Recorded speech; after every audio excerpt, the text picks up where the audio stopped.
Unit 3 Chapter 9 Planning and Sustainable Development in Indian Context. The word planning is not new to you as it is a part of everyday usage. You must have used it with reference to preparation for your examination or visit to a hill station.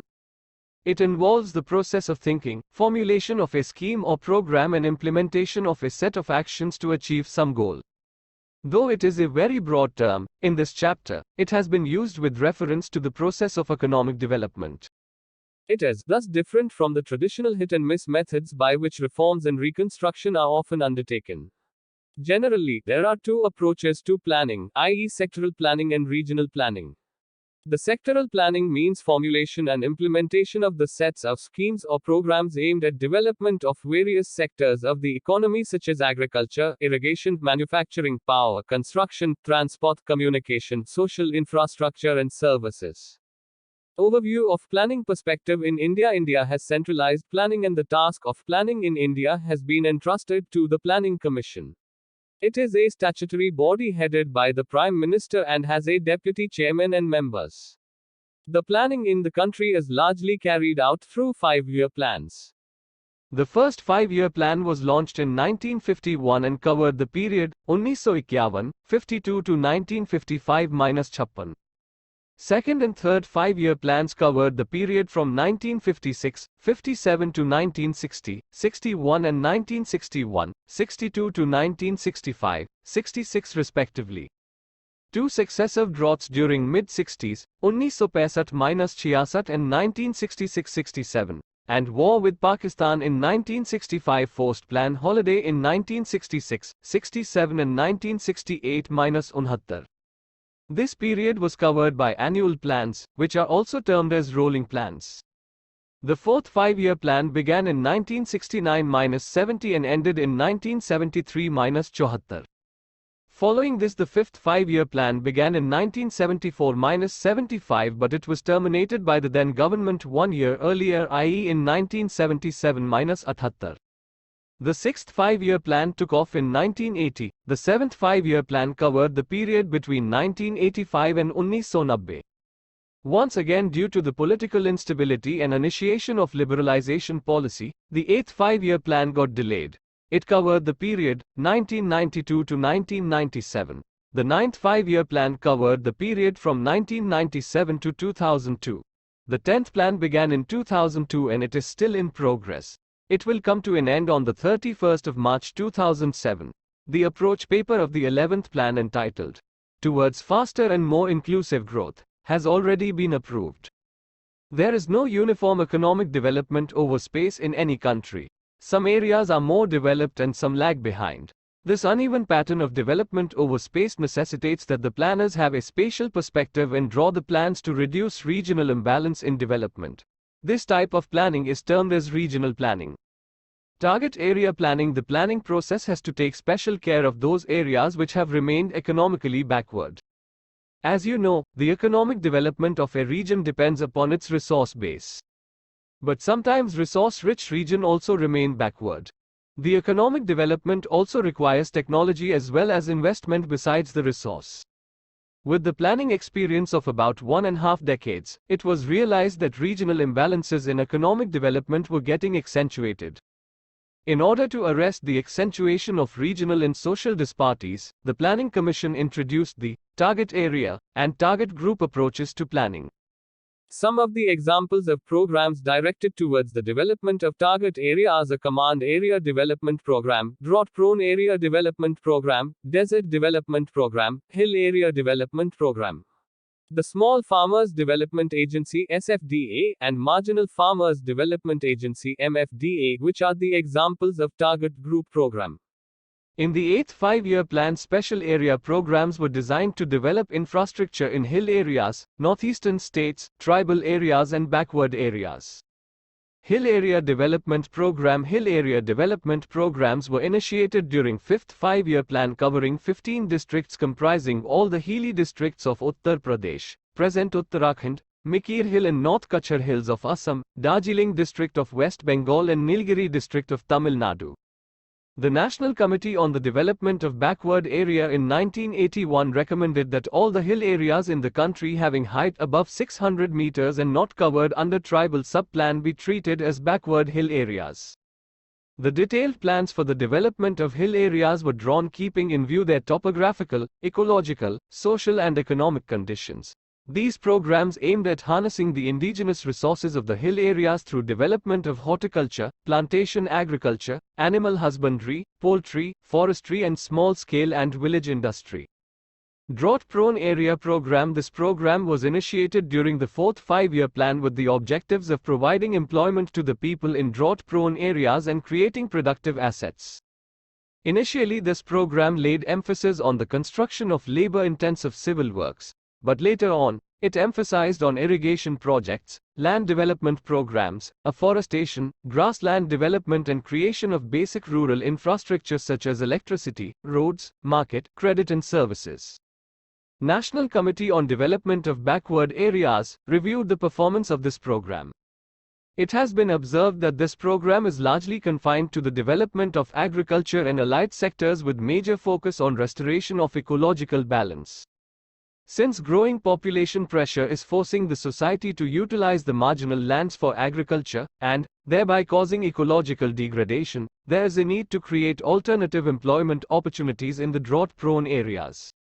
The other strategies of development of these areas include adoption of integrated watershed development approach at the micro level. The restoration of ecological balance between water, soil, plants, and human and animal population should be a basic consideration in the strategy of development of drought-prone areas.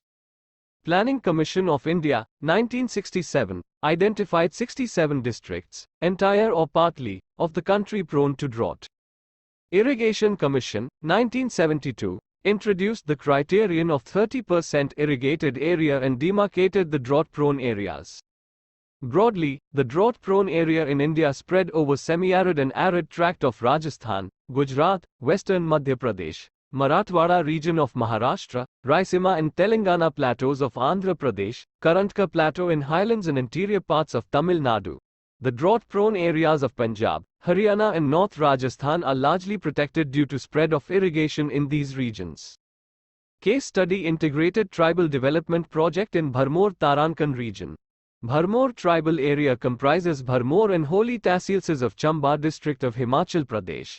It is a notified tribal area since the 21st of November 1975. Bharmor is inhabited by Gaddi, a tribal community who have maintained a distinct identity in the Himalayan region as they practiced transhumance and conversed through Gadiali dialect. This region lies between 32 degrees 11 N and 32 degrees 41 N latitudes and 76 degrees 22 A and 76 degrees 53 A longitudes. Spread over an area of about 1,818 square kilometers, the region mostly lies between 1,500 meters to 3,700 meters above the mean sea level. This region, popularly known as the homeland of Gadis, is surrounded by lofty mountains on all sides. It has Pir Panjal in the north and Dhauladhar in the south. In the east, the extension of Dhauladhar converges with Pir Panjal near Rohtang Pass. The river Ravi and its tributaries the Budhil and the Tidahang drain this territory and carve out deep gorges.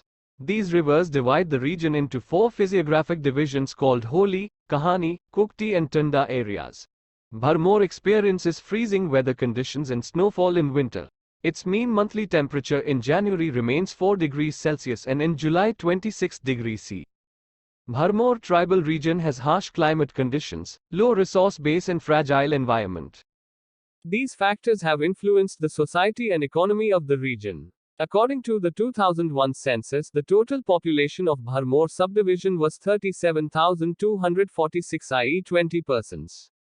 It is one of the most economically and socially backward areas of Himachal Pradesh.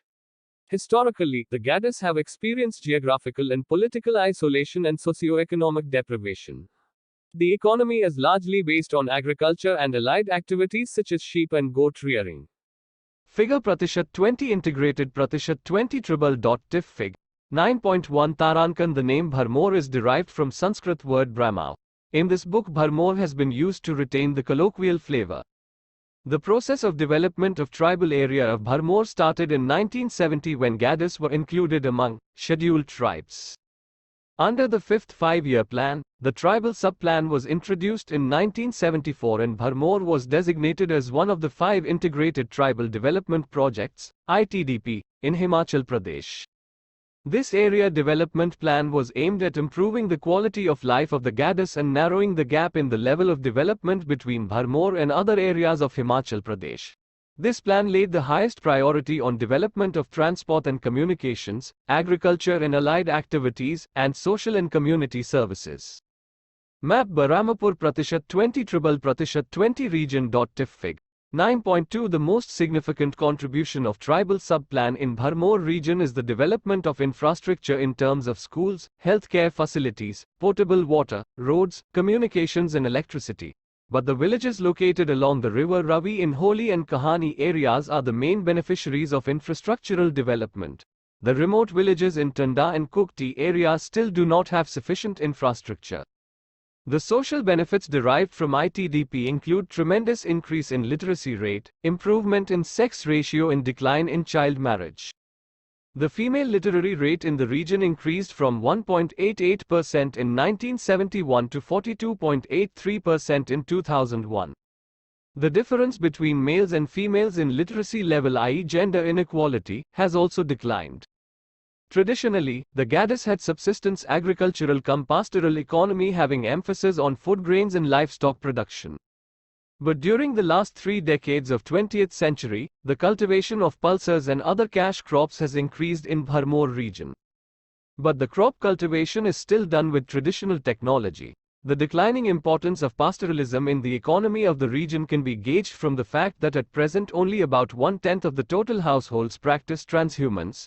But the Gadis are still very mobile as a sizable section of them migrate to Kangra and surrounding areas during winter to earn their livings from wage labor. Sustainable development. The term development is generally used to describe the state of particular societies and the process of changes experienced by them. During a fairly large period of human history, the state of the societies has largely been determined by the interaction processes between human societies and their biophysical environment. The processes of human-environment interaction depend upon the level of technology and institutions nurtured by a society.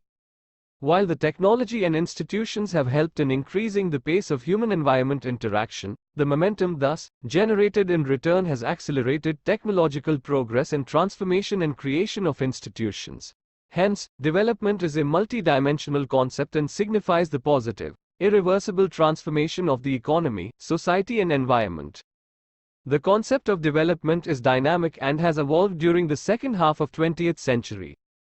In the post-World War II era, the concept of development was synonymous to economic growth, which is measured in terms of temporal increase in gross national product, GNP, and per capita income, per capita consumption.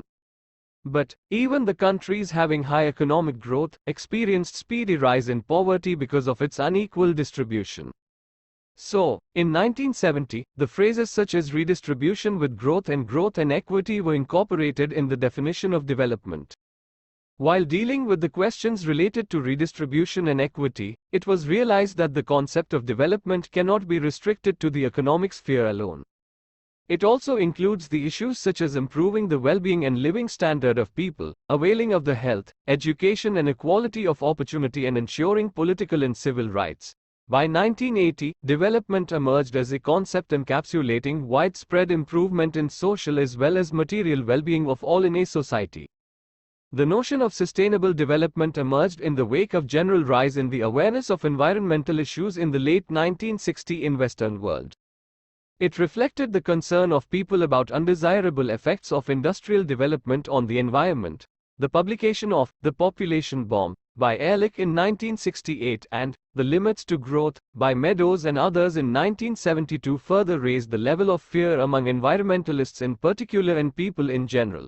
This sets the scenario for the emergence of new models of development under a broad phrase, sustainable development. Map Indira Pratishat 20 Gandhi Pratishat 20 Canal.tif Fig. 9.3 Concerned with the growing opinion of world community on the environmental issues, the United Nations established a World Commission on Environment and Development, WCED, headed by the Norwegian Prime Minister Gro Harlem Brundtland. The Commission gave its report, also known as Brundtland Report, entitled Our Common Future, in 1987. The report defines sustainable development as a development that meets the needs of the present without compromising the ability of future generations to meet their own needs. Indira Pratishat 20 Gandhi Pratishat 20 Canal. Tif Fig. 9.4 Indira Gandhi Canal. Sustainable development takes care of ecological, social and economic aspects of development during the present times and pleads for conservation of resources to enable the future generations to use these resources. It takes into account the development of whole humankind which have common future. Case study Indira Gandhi Canal, Nehar, Command Area. Indira Gandhi Canal, previously known as the Rajasthan Canal, is one of the largest canal systems in India. Conceived by Kanwar Sen in 1948, the canal project was launched on the 31st of March 1958. The canal originates at Harik Barrage in Punjab and runs parallel to Pakistan border at an average distance of 40 kilometers in Thar Desert Marusthaly of Rajasthan. The total planned length of the system is 9,060 kilometers, catering to the irrigation needs of a total culturable command area of 19.63 lakh hectares. Out of the total command area, about 70% was envisaged to be irrigated by flow system and the rest by lift system. The construction work of the canal system has been carried out through 2 stages. The command area of Stage I lies in Ganganagar, Hanumangarh and northern part of Bikaner districts. It has a gently undulating topography and its culturable command area is 5.53 lakh hectares. The command area of Stage II is spread over Bikaner, Jaisalmer, Barmer, Jodhpur, Nagaur and Churu districts covering culturable command area of 14.10 lakh ha. It comprises desert land dotted with shifting sand dunes and temperature soaring to 50 degrees Celsius in summers. In the lift canal, the water is lifted up to make it to flow against the slope of the land. All the lift canals of Indira Gandhi Canal system originate at the left bank of main canal while all the canals on the right bank of main canal are flow channels.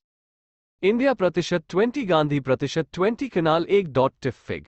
9.5 Indira Gandhi Canal and its adjoining areas. Irrigation in Stage I command area of the canal was introduced in early 1960, whereas the command area of Stage II began receiving irrigation in mid-1980.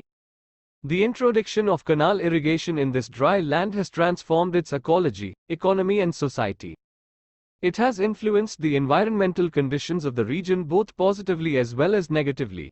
The availability of soil moisture for a longer period of time and various afforestation and pasture development programs under CAD have resulted in greening the land. This has also helped in reducing wind erosion and siltation of canal systems. But the intensive irrigation and excessive use of water has led to the emergence of twin environmental problems of water logging and soil salinity. Introduction of canal irrigation has brought about a perceptible transformation in the agricultural economy of the region. Soil moisture has been a limiting factor in successful growing of crops in this area. Spread of canal irrigation has led to increase in cultivated area and intensity of cropping. The traditional crops sown in the area, gram, bajra and jowar have been replaced by wheat, cotton, groundnut and rice. This is the result of intensive irrigation. This intensive irrigation, no doubt, initially has led to tremendous increase in agricultural and livestock productivity. This has also caused water logging and soil salinity, and thus, in the long run, it hampers the sustainability of agriculture. Measures for promotion of sustainable development. The ecological sustainability of Indira Gandhi Canal project has been questioned by various scholars. Their point of view has also largely been validated by the course of development this region has taken during the last 4 decades, which has resulted in degradation of physical environment. It is a hard fact that attaining sustainable development in the command area requires major thrust upon the measures to achieve ecological sustainability. Hence, 5 of the 7 measures proposed to promote sustainable development in the command area are meant to restore ecological balance. The first requirement is strict implementation of water management policy. The canal project envisages protective irrigation in Stage I and extensive irrigation of crops and pasture development in Stage II. In general, the cropping pattern shall not include water-intensive crops. It shall be adhered to and people shall be encouraged to grow plantation crops such as citrus fruits. The CAD programs such as lining of water courses, land development and leveling and Warabandi system, equal distribution of canal water in the command area of outlet, shall be effectively implemented to reduce the conveyance loss of water. The areas affected by waterlogging and soil salinity shall be reclaimed. The eco-development through afforestation, shelter belt plantation and pasture development is necessary particularly in the fragile environment of Stage II. The social sustainability in the region can be achieved only if the land allottees having poor economic background are provided adequate financial and institutional support for cultivation of land. The economic sustainability in the region cannot be attained only through development of agriculture and animal husbandry. The agricultural and allied activities have to develop along with other sectors of economy. This shall lead to diversification of economic base and establishment of functional linkages between basic villages, agro-service centers and market centers. Exercises 1. Choose the right answers of the following from the given options. Regional planning relates to A. Development of various sectors of economy. B. Area-specific approach of development. C. Area differences in transportation network. D. Development of rural areas. ITDP refers to which one of the following? A. Integrated Tourism Development Program. B. Integrated Travel Development Program. C. Integrated Tribal Development Program. D. Integrated Transport Development Program. Which one of the following is the most crucial factor for sustainable development in Indira Gandhi Canal Command area? A. Agricultural development. B. Eco-development. C. Transport development. D. Colonization of land. 2. Answer the following questions in about 30 words. What are the social benefits of ITDP in the Bharmor tribal region? Define the concept of sustainable development. What are the positive impacts of irrigation on Indira Gandhi Canal Command area? 3. Answer the following questions in about 150 words. Write short notes on drought-prone area program. How does this program help in the development of dryland agriculture in India? Suggest the measures of promotion of sustainability in Indira Gandhi Canal Command area. Project. Find out the area development programs being implemented in your region. Assess the impact of such programs on the society and economy in your locality. Select your own area or identify an area facing severe environmental and socio-economic problems. Make an assessment of its resources and prepare their inventory. Suggest the measures for its sustainable development as it has been done in the case of Indira Gandhi Canal Command area.